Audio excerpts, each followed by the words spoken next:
Alrighty guys, what's going on? Welcome to Rec Report number 11. Today we're going to be talking about some of our biggest turnoffs when it comes to a new knife. If we could create our ideal multi-tool with no limitations, what are the 5 tools we'd put in there? We're also going to be talking about what we'd like to see from the brand Giant Mouse in the coming year. And we're going to be deciding what knife we think Jason Statham would carry. So stick with us, all that and much more.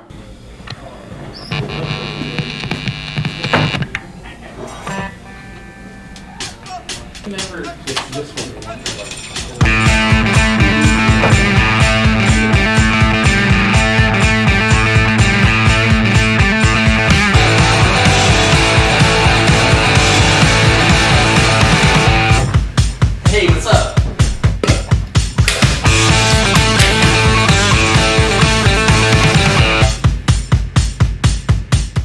All right guys, so let's hop into it. When we're looking at a brand new knife, there's oftentimes something that looks really cool. We're excited to get our hands on it, but then there's that one thing about it that just totally kills it for you. So does that ring a bell for you guys? Oh yeah, big time.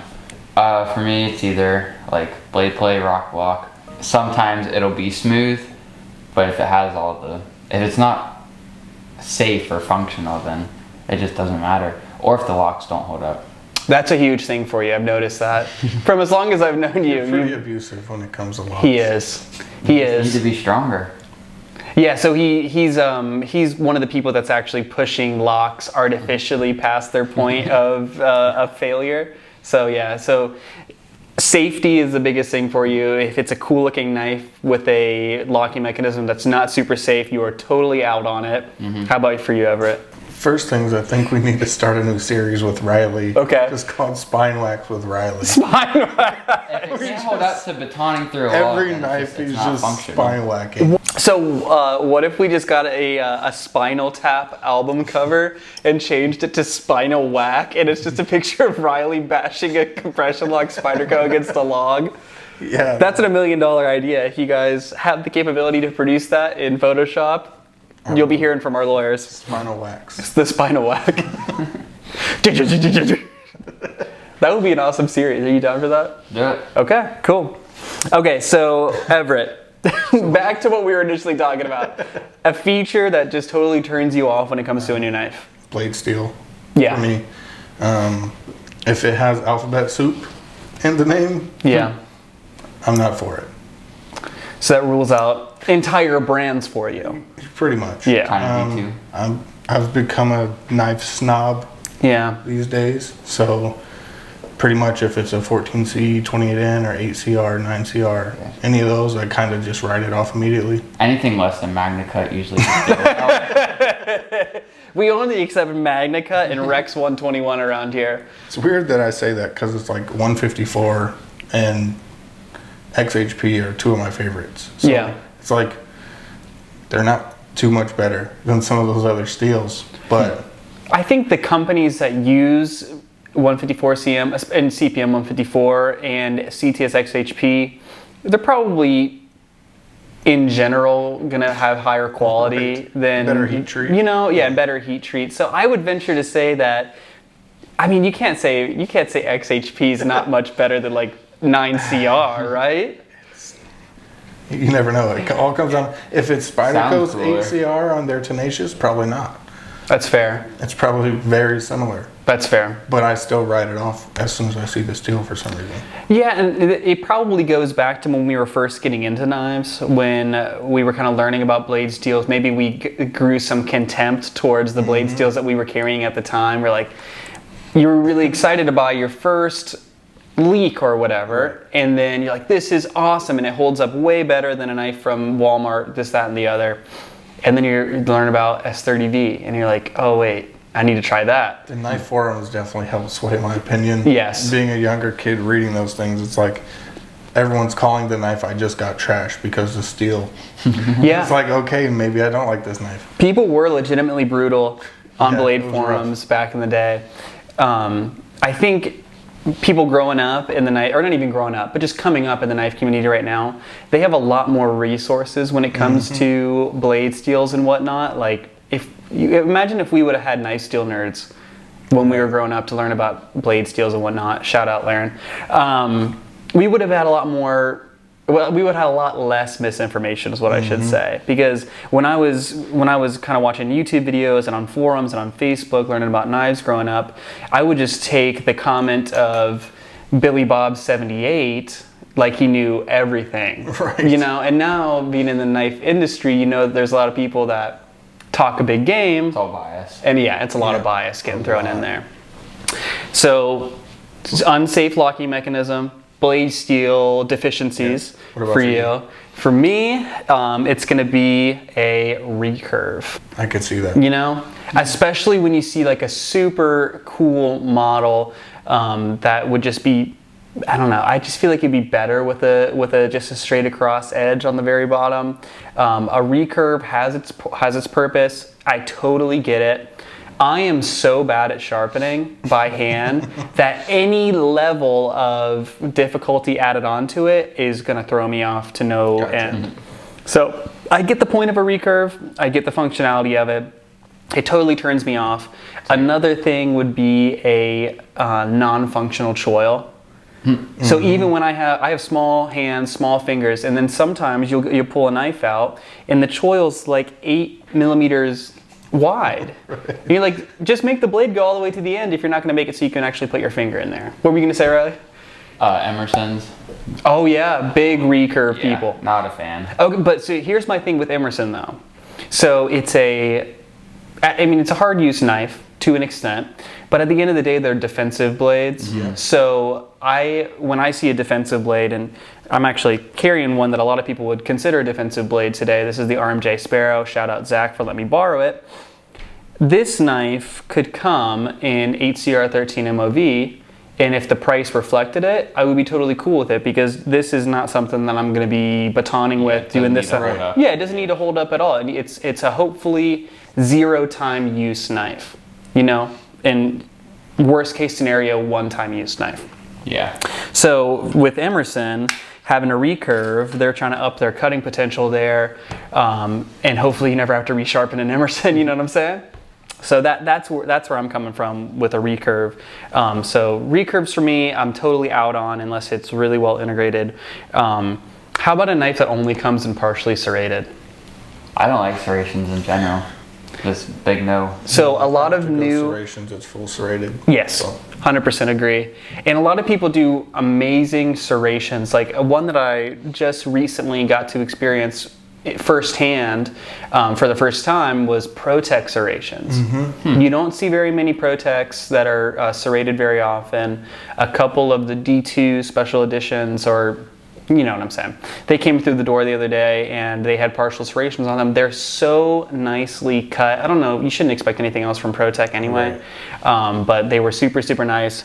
But going back to what I was talking about, a lot of Benchmade new releases, their initial drop is in partially serrated. Yeah. Does that kind of would that prevent you from buying it straight up? Big time. Yeah. I totally agree. Benchmade's done a lot with a lot of half serrations and a ton of models. Yeah. And some people still ask for it, and other than like ZT does it, Spyderco still has a lot of holdouts. Like the Manix 2 I think is actually a really well suited partially serrated knife, and we can get into that. But Benchmade, ZT, and Spyderco are kind of some of the nicer brands that still do partial serrations, and people still come in and ask for it all the time. Yep. So I get that there's a market for it, but that's just kind of my turn off there. All right, guys, how about you? What are some of your turn-offs when it comes to a new knife, and what are some of the features that kind of make you second guess when you're buying a new knife? So there's a lot of talk recently about customizable multi-tools and Swiss Army knife pattern knives with American service knife coming out. So just kind of in my head, I know there's not going to be unlimited options there. But if you had a multi-tool that you could put 5 tools in, just for your daily, regular life, like it doesn't have to be specifically for backpacking or this, that, and the other, even though that could be a whole other question. And there's no space constraints, like you could stuff a whole pen in there and like a full-size pen, and it would be fine. So if you could do that with no price constraints, no this, that, and the other constraints, what would you put in there? Starting off, I'd probably go with the classic unfolding, like with the pliers. Okay. So it would be one tool, and then I'd probably throw like a long kitchen knife in there. Okay. A pen, which is 3, and then a saw. And I really like the Benchmade safety hooks. Oh yeah, okay, like a seatbelt cutter, whatnot. Yeah. That's okay, very cool. That'd be pretty And for ideal. cutting clothing off Yeah. in an emergency situation. All right, that's perfect. How about you, Ev? For me, it'd probably also be pliers first. Okay. Scissors, like a nice Yes. full-size set of scissors. Yes. A pen, a flashlight, Oh, okay. and probably just a standard drop point blade. I was- Some crazy steel. Yes, I was hoping that you were going to go there or I was hoping that I would be the first person to say that I'm going to put a knife blade in Yeah. there first off.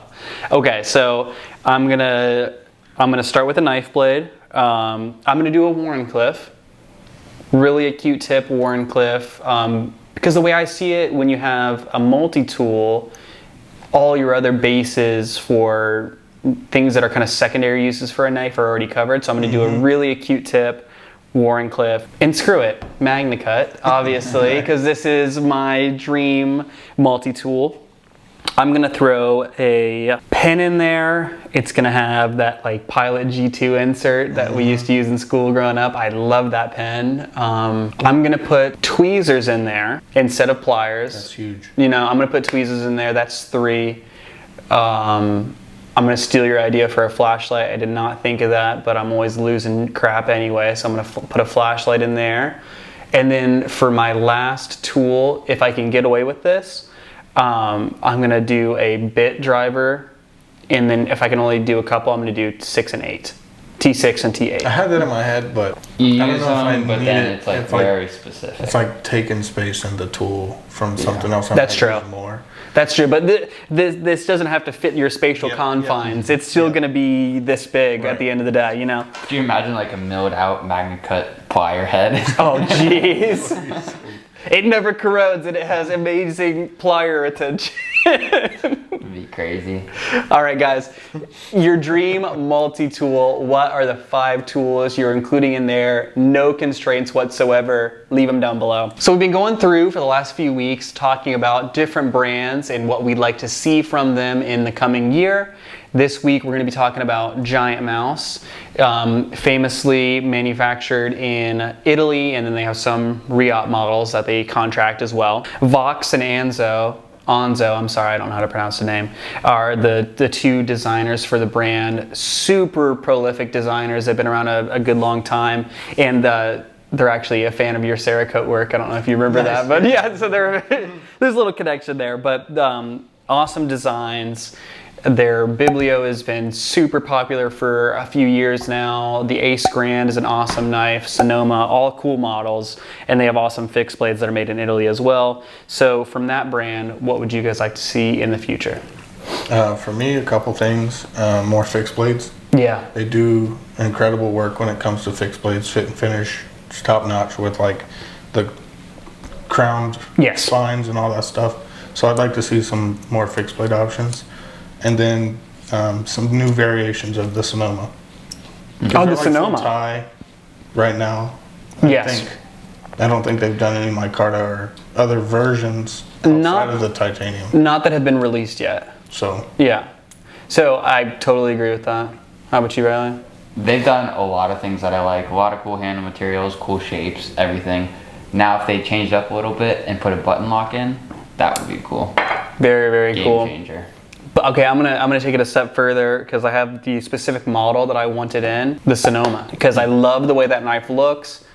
Amazing ergonomics, especially for me with my smaller hands. I know it can be thin for people with larger mitts, but action is already kind of set up for that button lock. exactly what I That's was. one that's like around $180. I think they're a little bit more expensive than that. It's one of their It re-op. kind of looks like the ZT 0450. 0454. Or the 0450 is the little one. Yeah. Yeah, it looks very similar to that. Just a tad bit longer. And I mean, it's just the fit and finish is off the charts on that knife.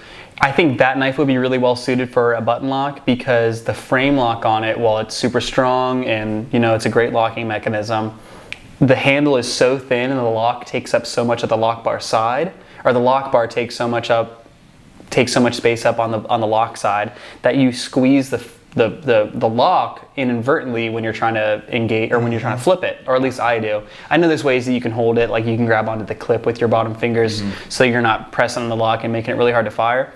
But if that was just a straight frame with a button lock, it would be an amazing knife. I would have never thought of that. It's a really good idea. I think that's kind of a common theme for this series, is just button lock everything. Love it. Button lock, Magna Cut, micarta. Yeah. Wait, that would be a button lock period, Magna Cut period, micarta period, rec report. Yeah, no, that Sounds that like makes an sense. awesome Protech model. Yeah, it does. Yeah, see, that's the fourth thing. Okay, so for me, I'm going to go back to the fixed blades, like what you were talking about. I love the fit and finish. I love the sheaths that they ship with most often, especially with like the GMF1, the little skeletonized model. They're kind of like pocket slip sheaths, or they're still a belt loop, but they would be awesome just for a pocket slip. I love that sheath. Rigid and really thick leather. I think that they would be a little bit more well received if they switch the steel up on them, because I know Giant Mouse does amazing work with LMAX, which is a super underrepresented steel anyway. They do great work with M390 in like the Biblio and in the Sonoma. So I think just throw M390 in those fixed blades. I know but then again, I understand why they don't do it, because it's a lot of steel to dedicate to a knife, especially an expensive steel like LMAX and M390. I think they may also have in mind, because they're using N690, right? Yes. So just ease of use in the field, sharpening, things like that. Sharpening M390 on a field stone or something, maybe a little there more. for That's fair. And I totally get that for like a larger fixed blade that's like really geared for outdoor use. But like the GMF1, I'm feeling like I'm going to throw that in a pair of my Lulu pants and go to the store. You know what I'm saying? And not that I'm getting into a fight with a cardboard box and then I need to cut through 1,000 pieces of cardboard when I'm at the store, but we're going back to what we were talking about earlier, when steel rules out an entire model for you. Right. And it's a mental block, but I would like to see them go into another direction. I mean, I would even take S35VM or S30V over N690CL. But, you know, I'm being picky there. I'd like everyone to start using more Van-X. That's a great point. Everyone that we've talked about up to Giant Mouse. Yeah, I wonder, and it's a super highly regarded steel in the market right now. I wonder if it's a Magna Cut issue where it's just expensive or hard to get right now. I think it's hard to get. Yeah. Talking to Alex Steingraber, when he was waiting for his sheet of Van-X, it was like months. It's just hot right now. Yeah. And you know it's got to be used in industrial applications anyway. And when someone who's making 1,000 industrial cutters is ordering 1,000 sheets of something, they're probably going to get priority over you ordering a sheet. Yeah. You know, so I get it, but I totally agree. Van-X is super badass, and I think is going to be in the next kind of generation of steels that we're going to be talking about. I think the next generation of steels is obviously it's going to hold on to M390. It's going to hold on to Van-X, like you were talking about. I think Magna Cut's going to be in there as well. The next generation is going to be crazy. Like we talked about a few episodes back, where M390 is becoming like the D2 of this day. The next generation is going to be insane. Yeah, when that, at a certain point. M390 is the baseline. Exactly. The minimum expectations keep getting way high. Oh yeah, can you imagine even if the minimum expectation was S30V, like if you went to the Cerakote catalog and their cheapest model that's like, I don't know, like the $21, $22, it just said CPM S30V. That would be sweet. That would be so cool. You gotta think there's a time where 440C was the top of the line, the best steel you 100%. could get. You look back at old customs. Insane. Yeah. And those knives have retained their value for their artistry, obviously. And like you're saying, technology is just constantly evolving. The edge rolls on those if you look at them wrong. You drop it in the sheath and the whole thing bends at a 40-degree or a 45-degree angle. All right, guys. So talking about Giant Mouse, what would you guys like to see out of them in 2022? I know they have some cool kind of titanium ace grands that are coming out with like really awesome milling texture on there. I cannot wait to get one of those in hand. So yeah, let us know down below what you guys would like to see from Giant Mouse in 2022. So following up on our new series here on the Rec Report, where we talk about what knife we think different action movie protagonists would carry. It's been super popular too. I know, it's so fun. Majority of the comments are about those. People love it. It's so fun because hypotheticals are so fun to answer. So this week we're talking about Jason Statham, obviously famous for Transporter, Hobbs and Shaw, and Fast and Furious. That's what that. A lot of movies. Yeah, absolutely. But he kind of plays the same character in every movie, so I'm going to be kind of referencing him from my memory of him, which was in like the Transporter movies. I haven't seen any of the new Fast and the Furious movies or anything like that, but he kind of plays the same character anyway, so it doesn't really matter. What do you think he would carry? So I have two things. First would probably be like a Chris Reeve Menundi. Yes, it wouldn't be an episode if I didn't say Chris Reeve. That's true. I saw that. Just like a small gentleman carry in the pocket, and then Spyderco throwers. Oh, that's an off the beaten path answer. Yep. So a medium or large? Probably the mediums. Okay, cool. A little bit more portable. Right. Those are actually the such huge nice. Leather sheets, A drop leg in a suit. Hell yeah. How about you, Rod?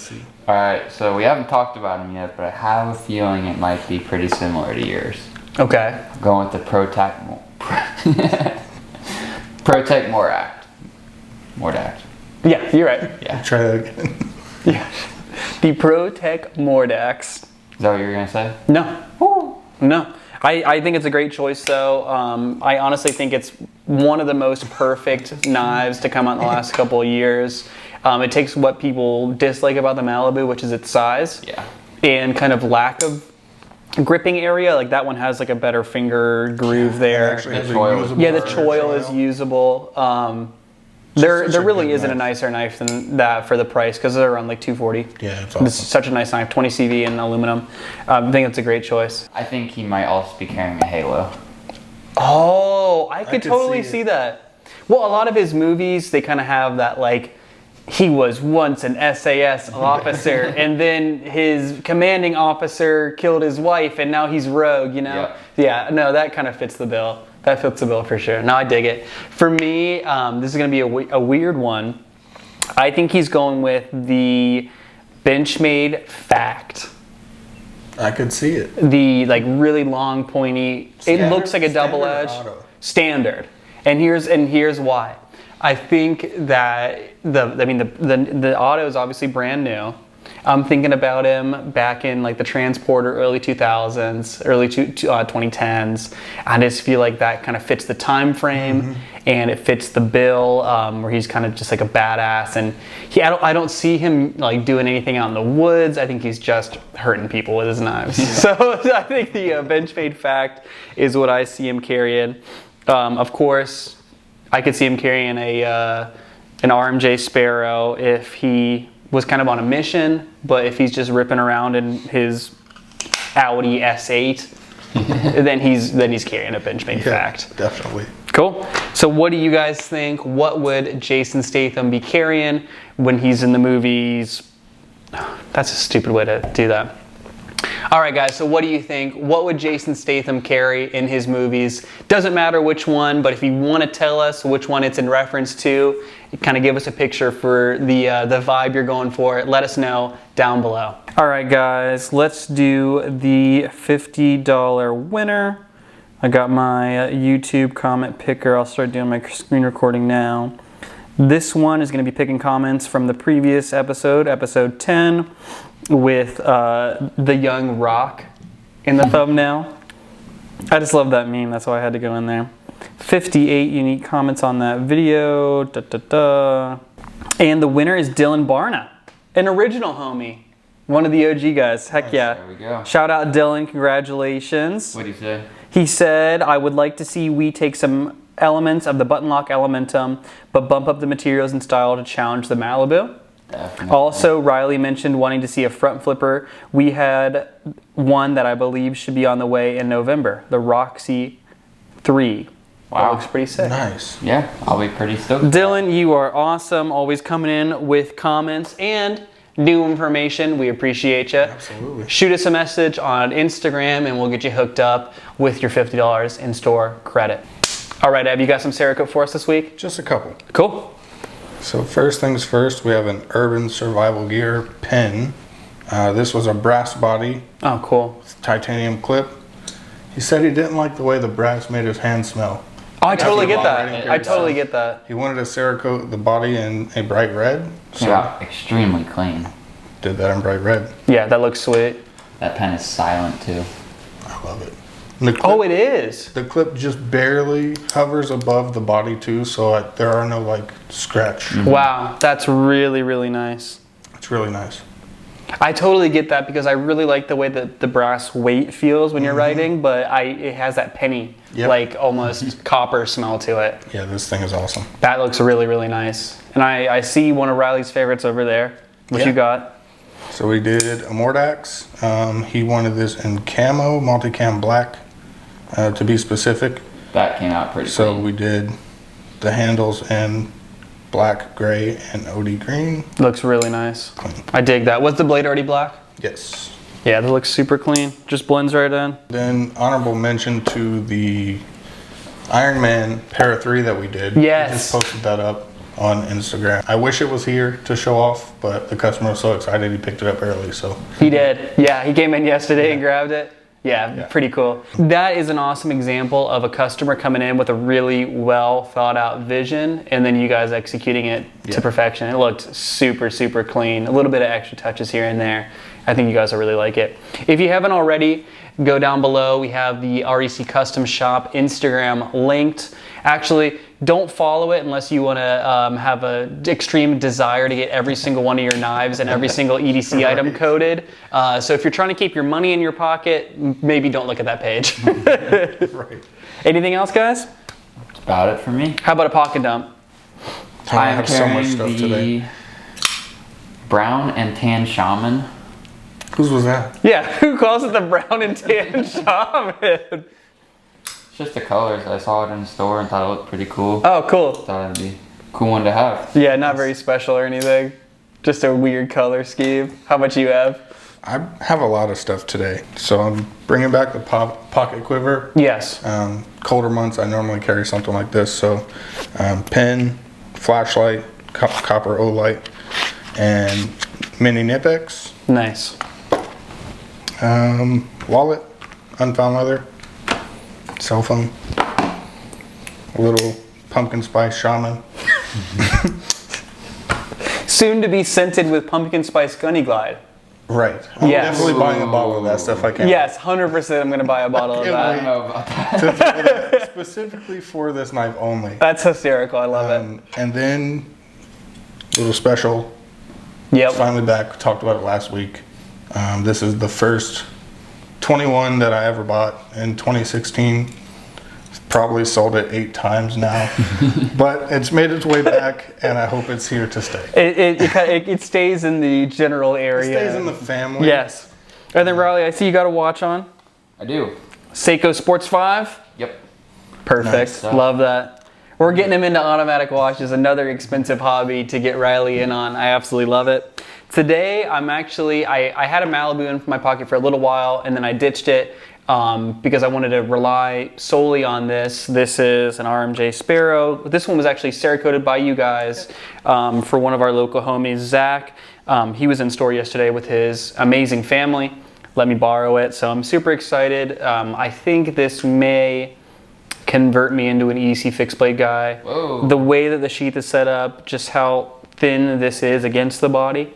It's really easy to carry. I thought it was going to be uncomfortable in the car, but I absolutely love it. And, you know, American made quality. Can't go wrong with that. I actually don't have a fixed blade on me today. That's so weird. Yeah, because I took it over from you. And then titanium i3T O-Light. Shout out Everett, Christmas gift. And I'm running pretty light today. Cell phone and wallet. So that's all I got. Nice. So let us know. What's up? Talk about the watch. Oh yeah, watch. This was a gift from a lovely person in my life. This is a Squale 1521 with that awesome blue face. This was one of my Grail watches, and she hooked it up for me. So shout out to Shout out to her, you know exactly who you are. All right, guys, so let us know down below what you're carrying today on this lovely Friday afternoon or whenever you're watching it. Because you could be watching this on a Sunday at 2 a.m. I don't judge you. You do whatever you want. I would. Yeah, I mean, you're going to judge him for watching it at 2 a.m. right now? Tim is watching it at 2 a.m. because he just got off the shift at the firehouse. Yeah. Sorry, Tim. I'll control Riley next time. Anyway, guys, let us know what you have in your pockets. Thank you so much for watching. Answer any of the questions really that we talked about today. We always like to hear what you guys are thinking about, and if you have any suggestions for topics to talk about in the next episode, leave them down below. We love you. We'll talk to you guys in the next episode.